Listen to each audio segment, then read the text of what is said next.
បាទជំរាបសួរពូមីងនិយាយតាបងប្អូនយើងទាំងអស់គ្នាបាទនេះគឺជាម្សៅ fiber សណ្ដែកកាយបាទខ្ញុំមកនេះមិនមានអ្វីរៀបរាប់ច្រើនទេគ្រាន់តែចង់ប្រាប់បងប្អូនថាម្សៅ fiber សណ្ដែកកាយយើងអាចញ៉ាំបានជាមួយកាហ្វេហើយមានរសជាតិឆ្ងាញ់ទៀតបាទ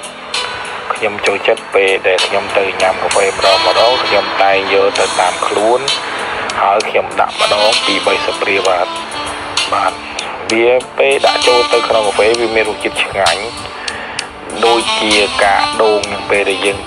ក្លុកវាហើយយើងកូយើងយកមកញ៉ាំឆ្ងាញ់មែនបាទពុកម៉ែបងប្អូនឆ្ងាញ់ខ្ញុំឡាតេអត់ស្ករទេបាទឡាតេស្ករសូន្យហ្មងក៏មុនខ្ញុំមិនដែលចេះហូបកាហ្វេទេដោយសារយើងមានបញ្ហាបេះដូងតែឥឡូវរហូតតញ៉ាំវាទៅយើងញ៉ាំបានក៏ណាក់កាហ្វេលែងដាក់ស្ករហើយបេះដូងខ្ញុំលែងលោតញាប់ដូចមុនលេង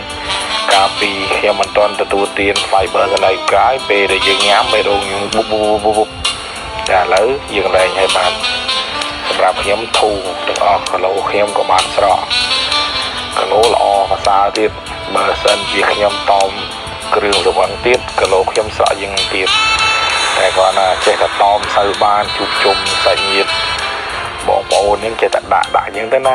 បាទអញ្ចឹងសូមពុកម៉ែមេត្តាជួយគាំទ្រផលិតផលរ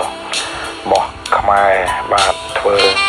ដោយស្រាដៃកូនខ្មែរយើងបាទហ្នឹងហើយសូមអរគុណបាទសូមជម្រាបលាសូមឲ្យសុខសប្បាយទាំងអស់គ្នាបាទអរគុណ